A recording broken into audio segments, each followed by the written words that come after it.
সুপ্রিয় মাধ্যমিক পরীক্ষার্থী বন্ধুরা, তোমাদের জন্য এবিটিএ টেস্ট পেপার 2024-25 থেকে বাংলার আজকে আমি আলোচনা করব 855 নম্বর পেজটি। এর আগের যে সমস্ত পেজগুলি আমি সলভ করে দিয়েছি সেগুলি দেখার জন্য আমার চ্যানেলের প্লেলিস্টে চলে যাও আর আমার চ্যানেলকে সাবস্ক্রাইব করার পাশাপাশি অবশ্যই লাইক, কমেন্ট এবং শেয়ার করতে থাকো।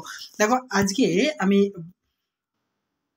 বি সেকশন থেকে 12 নম্বর সেটটি সলভ করব। প্রথম প্রশ্ন 1.1, আমাদের থাকলে আমরাও চেষ্টা করে দেখতাম। উদ্ধৃতিটির বক্তা। অপশান গ মেজো কাকু। 1.2, অপূর্বর বড় সাহেবের হাতে ছিল। অপশান ঘ টেলিগ্রাম। 1.3, জগদীশ বাবুর সম্পত্তির পরিমাণ ছিল। অপশান ক 11 লক্ষ টাকা। 1.4, জ্বলে গেল। কিসে জ্বলে গেল? অপশান খ আগুনে। 1.5, কাল ভয়ঙ্করের বেশে আসে। অপশান ঘ সুন্দর। 1.6, কবি গানের গায়ে মোছেন। অপশান গ রক্ত। 1.7, কলকাতা বিশ্ববিদ্যালয় পরিভাষা সমিতি নিযুক্ত করেছিল। অপশান ক 1936 সালে। 1.8, বাঙালি সাংবাদিকদের বাবু কুইল ডাইভার্স বলেছিলেন। অপশান গ লর্ড কার্জন। 1.9, ইংরেজিতে ভেবে বাংলায় অনুবাদ করলে রচনা হয়। অপশান খ উৎকট। 1.10, বিধি মোড়ে না করো নৈরাশ। এই যে বিধির তলায় দাগ আছে, চিহ্নিত পদটি কোন কারক? এটি হচ্ছে অপশান ঘ সম্বোধন পদ। 1.11, একাধিক কারকে প্রযুক্ত বিভক্তিকে বলে। অপশান ক তির্যক বিভক্তি। নেক্সট 1.12, কোনটি নিত্য সমাসের দৃষ্টান্ত? অপশান ঘ মন্বন্তর। 1.13, উপভাষা সমাসটি গড়ে উঠেছে। অপশান খ সাদৃশ্য অর্থে। 1.14, বাচ্য প্রধানত কার রূপের পরিবর্তন হয়ে থাকে? আবার বলছি, বাচ্চে প্রধানত কার রূপের পরিবর্তন হয়ে থাকে? অপশান গ ক্রিয়ার।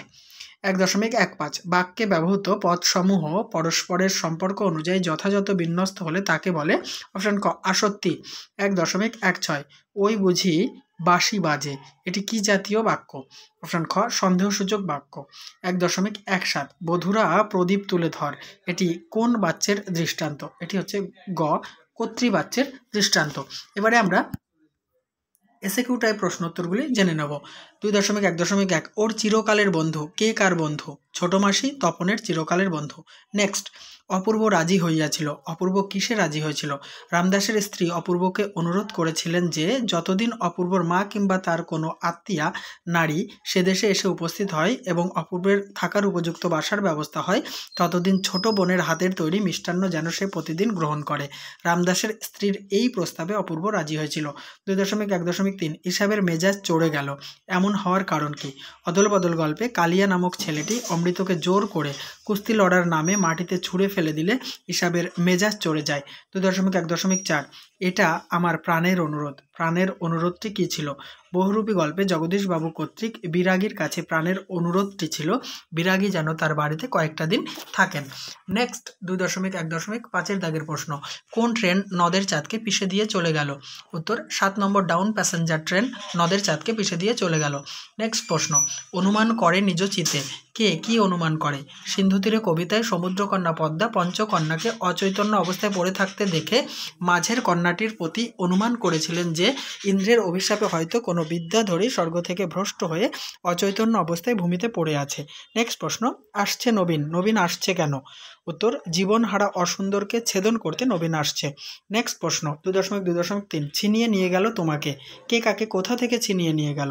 উত্তর, উত্তাল সমুদ্র প্রাচী ধরিত্রীর বুক থেকে অর্থাৎ পৃথিবীর পূর্বভাগ থেকে আফ্রিকাকে ছিনিয়ে নিয়ে গেল।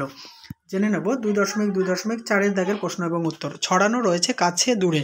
কাছে দূরে কি ছড়ানো রয়েছে? আয় আরো বেঁধে বেঁধে থাকি কবিতা অনুসারে কাছে ও দূরে শিশুদের মৃতদেহ ছড়ানো রয়েছে। নেক্সট প্রশ্ন, মাথায় কত শকুন বা চিল? শকুন বা চিল বলতে কাদের বোঝানো হয়েছে? শকুন বা চিল বলতে ক্ষমতালিপ্সু, সুযোগ সন্ধানী, অত্যাচারী মানুষদের বোঝানো হয়েছে। পরের প্রশ্ন 2.3.1, এখন পালকের কলম কোথায় দেখা যায়? এখন পালকের কলম পুরানো দিনের তৈলচিত্র কিংবা ফটোগ্রাফে দেখা যায়। নেক্সট 2.3.2, একজন বিদেশি সাংবাদিক লিখেছিলেন। বিদেশি সাংবাদিক কি লিখেছিলেন? একজন বিদেশি সাংবাদিক লিখেছিলেন যে কলকাতার চৌরঙ্গির পথে গিজগিজ করছে ফেরিওয়ালা, তাদের প্রতি 3 জনের মধ্যে একজনের পেশা কলম বিক্রি। নেক্সট 2.3.3 দাগের প্রশ্ন উত্তর। পরিভাষার উদ্দেশ্য কী? পরিভাষার উদ্দেশ্য হলো অহেতুক বর্ণনা না দিয়ে ভাষার সংক্ষেপ ও অর্থ সুনির্দিষ্ট করা। 2.3.4, কোথায় পপুলার সায়েন্স লেখা সুসাধ্য? ইউরোপ আমেরিকায় পপুলার সায়েন্স লেখা সুসাধ্য। এবারে আমি 10টি ব্যাকরণগত প্রশ্নোত্তর আলোচনা করব। তার আগে বলি অবশ্যই ভিডিওতে লাইক, কমেন্ট এবং শেয়ার করো। চ্যানেলটিতে নতুন হলে সাবস্ক্রাইব করে অল করে দিও। আগের ভিডিওগুলি দেখার জন্য আমার চ্যানেলের প্লেলিস্ট অল টাইম ফলো করো। 2.4.1 সমধাতুজ কর্মের উদাহরণ দাও। সে কি খেলা খেললো? সে কি খেলা খেললো? যে খেলার তলায় দাগ, এটি হচ্ছে সমধাতুজ কর্ম। ঠিক আছে, নেক্সট 2.4.2 সম্বন্ধ পদ কারক নয় কেন? বাক্যে ক্রিয়াপদের সঙ্গে সম্বন্ধ পদের কোনো সম্পর্ক থাকে না, তাই সম্বন্ধ পদ কারক নয়। নেক্সট, তিল, ত্রিফলা, শিমুল ছালা। ত্রিফলার তলায় দাগ আছে, চিহ্নিত পদটির সমাস নির্ণয় করো। দেখো ব্যাকেটে 3, ফলের সমাহার, তাকে আমরা বলবো ত্রিফলা। অর্থাৎ ত্রিফলাকে আমরা যদি ব্যাসবাক্য করে লিখতে হবে ব্যাকেটে 3 ফলের সমাহার। এটা হচ্ছে সমাহার দ্বিগু সমাস। নেক্সট প্রশ্ন, উপমিত ও উপমান কর্মধারয় সমাসের পার্থক্য নিরূপণ করো। উত্তরটি দেখো, উপমান কর্মধারয় সমাসে উপমানই প্রধান আর উপমেয় উহ্য থাকে। অন্যদিকে উপমিত কর্মধারয় সমাসে উপমেয়ই প্রধান এবং উপমান ও উপমেয় ভেদের আভাস থাকে। নেক্সট প্রশ্ন, হোম টাস্ক করা হয়ে ওঠেনি জটিল বাক্যে রূপান্তর করতে বলা হয়েছে। যা করা হয়ে ওঠেনি তা হোম টাস্ক। নেক্সট 2.4.6 কর্মকর্তৃবাচ্যের উদাহরণ দাও। ঘন্টা বাজে। 2.4.7 আপনাদের সকলের সমবেত চেষ্টার ফলে যদি এই বিপদ থেকে আমরা পরিত্রাণ পাই, তাহলে একদিন আপনারা আমার বিচারে বসবেন। এটি কোন বাক্যের উদাহরণ? এটি জটিল বাক্যের উদাহরণ। তোমরা দেখতে পাচ্ছ যদি, তারপরে তাহলে, এসব দিয়ে বাক্যটি তৈরি হয়েছে। ঠিক আছে, এটি জটিল বাক্য। 2.4.8 আমরা কালিও তৈরি করতাম নিজেরাই। কর্মবাচ্যে রূপান্তর করো। আমাদের নিজেদের দ্বারা কালিও তৈরি করা হতো। 2.4.9 দাগের প্রশ্ন, পদাশ্রিত নির্দেশক কাকে বলে? বাক্যে ব্যবহৃত যেসব শব্দাংশ, এগুলি বিশেষত অব্যয় বা প্রত্যয় হয়। বিশেষ্য বা বিশেষণের পরে বা আশ্রয়ে যুক্ত হয়ে সেই পদের নির্দিষ্টতা বা অনির্দিষ্টতা বোঝায়, তাকে পদাশ্রিত নির্দেশক বলে। শেষ ব্যাকরণগত প্রশ্ন, বাক্যাশ্রয়ী সমাসের একটি উদাহরণ দাও। বসে আঁকো প্রতিযোগিতা। এবার 9 থেকে যে বঙ্গানুবাদটি করতে বলা হয়েছে সেটি তোমরা মেলাতে থাকো। দেখো প্রথম line, trees are beautiful and useful gifts of nature. গাছ প্রকৃতির সুন্দর এবং প্রয়োজনীয় উপহার।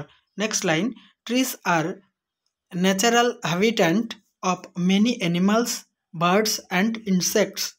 গাছ অনেক প্রাণী, পাখি এবং কীটপতঙ্গের প্রাকৃতিক আবাসস্থল।